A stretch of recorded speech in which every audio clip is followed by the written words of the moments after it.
And so, my fellow Americans, ask not what your country can do for you, ask what you can do for your country.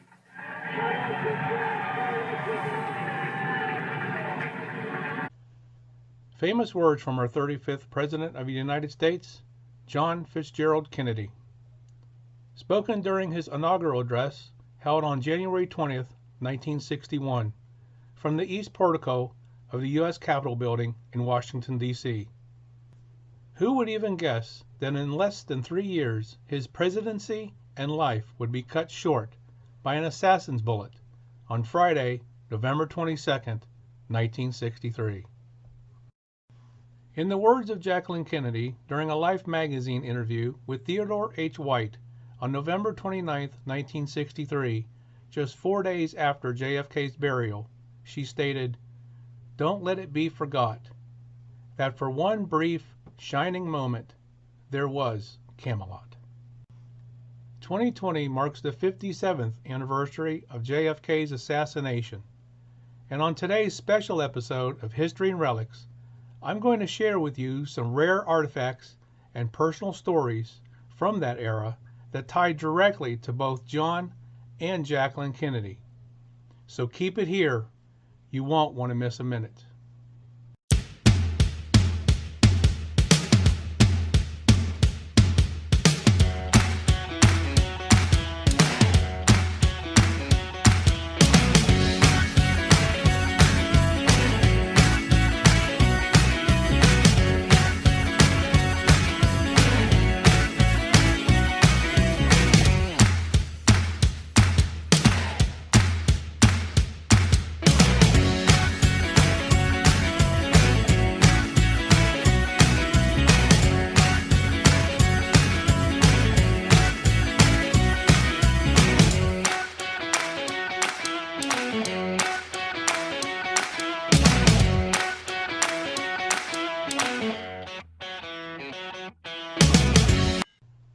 Our story begins here in wild and wonderful West Virginia.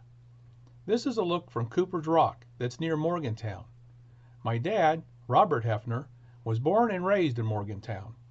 The family, including his 2 siblings, lived on a coal miner's pay in the 1930s and 1940s, as my grandfather worked for the Christopher Coal Company in Osage, West Virginia, that's just outside Morgantown. This is a view of the mining town of Osage today, and what it looked like when my grandfather would have been there. By 1947, my dad decided to enlist in the Army Air Force, just behind his older brother George, who had joined the Army a little over a year earlier in December 1945. My dad served the majority of his time in Korea and was honorably discharged in 1949, just before the Korean War officially broke out. My dad returned home to Morgantown and joined my grandfather to work in the coal mines. But tragedy struck in May of 1955 when my grandfather was killed in a mining accident. My dad never returned to the mine and would later transition to Northeast Ohio for work. My grandmother, Virginia, later found work at a local glass factory, the Morgantown Glasswork Guild, known by many as the Morgantown Glass Factory. This is a photo of her at that factory in the early 1960s, inspecting some freshly made glasses off the assembly line. Morgantown Glass was founded in 1899, and the factory sat on the banks of the Monongahela River.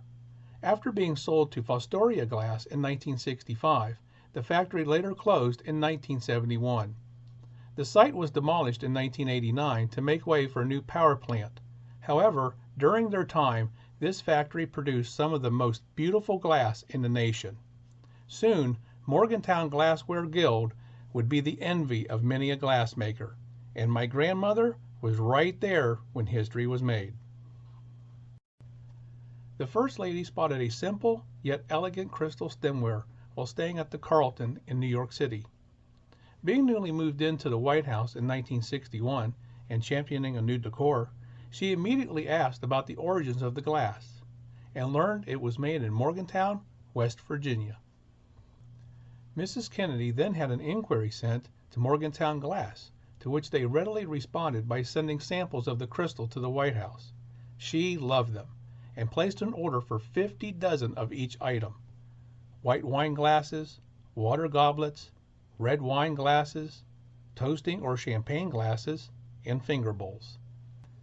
The Stemware was originally produced and marketed as the Wine Lover's Glassware by Julian Street, but after the First Lady's order, the glass factory decided to rebrand it as the President's House. The Stemware was later made available to the public and was widely and successfully sold by the glass factory for many years. The First Lady gave a televised tour of the White House and briefly mentioned the Morgantown Glass. It was taped on January the 15th, 1962, and aired in February on CBS and NBC on Valentine's Day. ABC showed the special a few days later on February 18th. And these glasses, they're ours. I wanted a very simple design so that the china and silver and glass would show up more. So I looked all over, and the prettiest ones I found came from West Virginia. The Stemware continues to grace the White House's table to this day and is frequently used for official state dinners. Now let's talk a few minutes about baseball and two of the game's most prestigious honors, the Lifetime and Annual Pass. Both passes, especially the Lifetime Pass, were commonly known to be issued to both former and current baseball players or alumni for meeting the play or tenure mandates. The silver example that you see here was issued to Bob Feller of the Cleveland Indians. Early on, player passes were paper, but were later upgraded to solid silver or gold once National and American League presidents Ford Frick and William Harridge teamed up to set a new bar for their leagues and to recognize its past and present players. The silver pass that you see here belonged to Bobby Lowe, who played professional baseball from 1890 to 1907. However, on a much rarer occasion, lifetime or annual passes are distributed to important dignitaries, such as the early aviation pioneers, astronauts, and presidents of the United States. In fact, John F. Kennedy's solid gold pass was a lifetime pass issued by National League President Warren Giles and was featured in an exhibit entitled Baseball and the Presidency, held at the Bush Presidential Library in Texas in 2018. The Kennedys were known to be avid sports fans, and especially with football and baseball. JFK sat through every inning of every baseball game that he was able to attend during his presidency. In April of 1961, 62, and again in 1963, he threw out the opening day first pitches of those games. Here is President Kennedy on opening day, April 8, 1963, in Washington, D.C., and meeting up with Washington Senators team officials and manager Mickey Vernon. And here is JFK shaking hands with Senators catcher Ken Retzer, who coincidentally caught the ceremonial first pitch thrown by President Kennedy on that April day in 1963. Jacqueline Kennedy enjoyed baseball as well and was known to attend several games herself with son John Jr. or later with Aristotle Onassis. It certainly was not uncommon for First Ladies to receive annual passes or other special privileges regarding sports or sporting events. In fact, here's a look at Mrs. Kennedy's annual pass from 1963, which was also issued to her from National League President Warren Giles. While the passes allowed free entry into most professional or major league ballparks, being this highly ranked in society didn't always mean that you had to present the pass to gain such entry. In much of 1963, Jackie was pregnant but still remained quite active in the White House and community. Son Patrick Bouvier was born August 7, 1963. However, 2 days later, on August 9th, Patrick died of hyaline membrane disease, or HMD.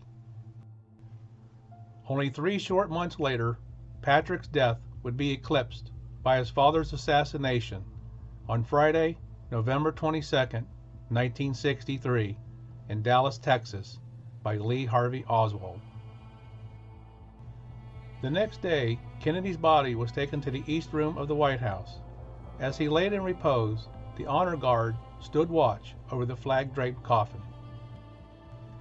The following day, the coffin was taken to the Capitol's Rotunda. The lying in state of Kennedy's body in the rotunda was modeled after Abraham Lincoln from 1865. The catafalque that had borne the great emancipator's coffin was brought out of storage and used again for JFK. More than 250,000 people filed past Kennedy's flag-draped coffin. On November 25th, the day of the funeral, a horse-drawn caisson carried the casket down Pennsylvania Avenue to the White House, and later to St. Matthew's Cathedral, where the funeral services were held, and finally onto Arlington National Cemetery. I was able to visit all these places in 1985. It was really something to experience.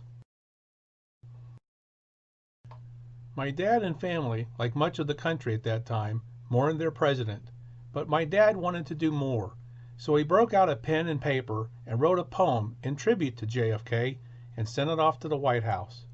The poem was later featured in the local Warren, Ohio newspaper, the Tribune-Chronicle. The poem reads, "A Tribute to John F. Kennedy."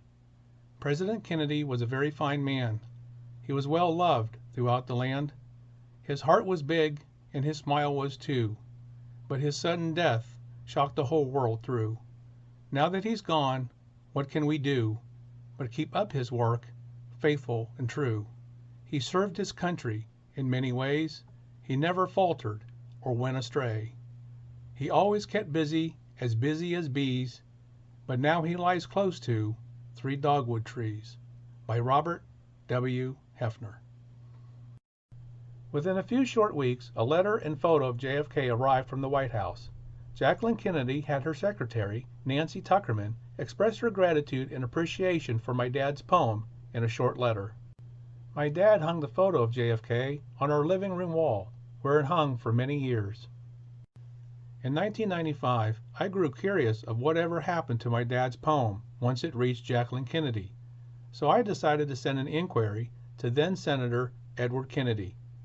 Senator Kennedy and I had a great exchange, and later he sent me a letter stating that all of the poems and letters sent to President Kennedy were indeed kept and placed in files that are part of the archives at the John F. Kennedy Library, and are not on display, but rather only accessible to examiners for various research projects. In 2017, I had a chance to visit the National Museum of the U.S. Air Force that's located in Dayton, Ohio at Wright-Patterson Air Base. There, several airplanes used by past presidents are on display, including Boeing's VC-137C or SAM 26000, more commonly known as Air Force One, used by President Kennedy. It was the first jet aircraft built specifically for use by the President of the United States. During its 36-year flying career, it carried 8 sitting presidents: Kennedy, Johnson, Nixon, Ford, Carter, Reagan, George H.W. Bush, and Clinton.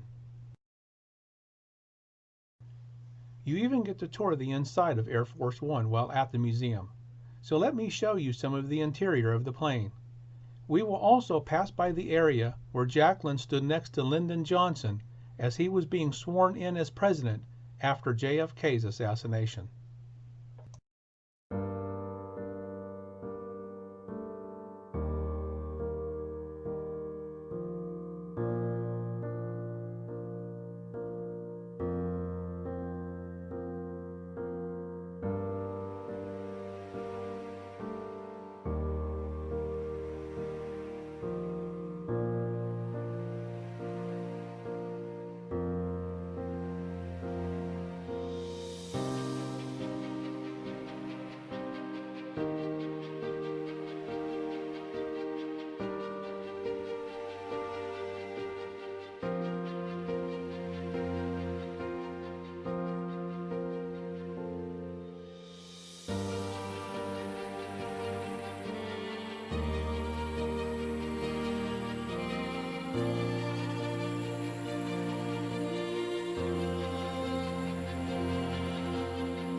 Walking through this plane was something I've always wanted to do. There's really not any words to describe the feeling after walking back through time and into this plane. And to some extent, I may not have even believed I was actually doing it.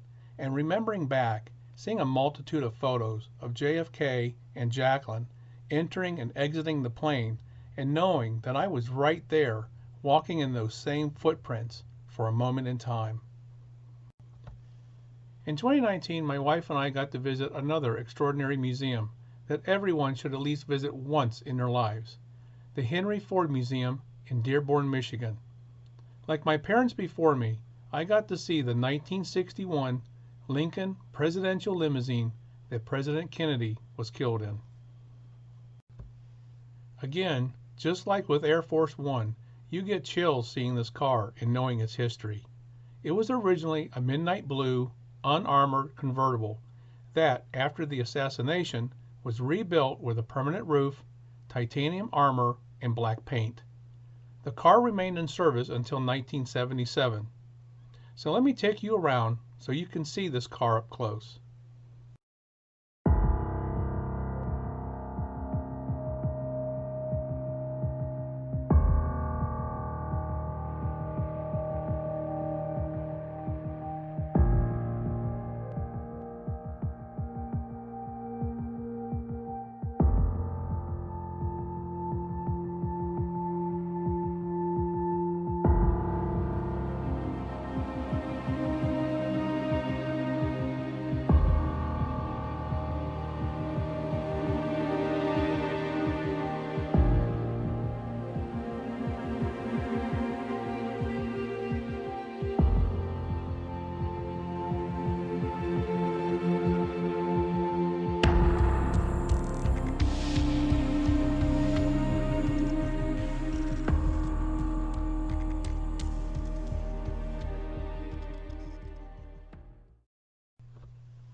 Wow, wasn't that something? Did any of you notice from the other photos and seeing the car here that the license plates are different? The license plates on the car at the time that JFK was assassinated read GG 300. Well, those actually sold at auction in 2015 for $100,000. I sure hope they can return to the car someday. It's only fitting. Aside from the modifications, you could almost see President Kennedy still riding in this car and greeting the crowds. Well, my friends, that's going to wrap up our program for today. Thank you all for joining us on this very special and historic episode featuring our 35th President and First Lady, John Fitzgerald Kennedy and Jacqueline Lee Bouvier Kennedy. And until next time, everyone, this one's history. Lastly, we'd like to send a big thank you out to our latest financial contributor and tipster, RJ PDA. We really appreciate all your support.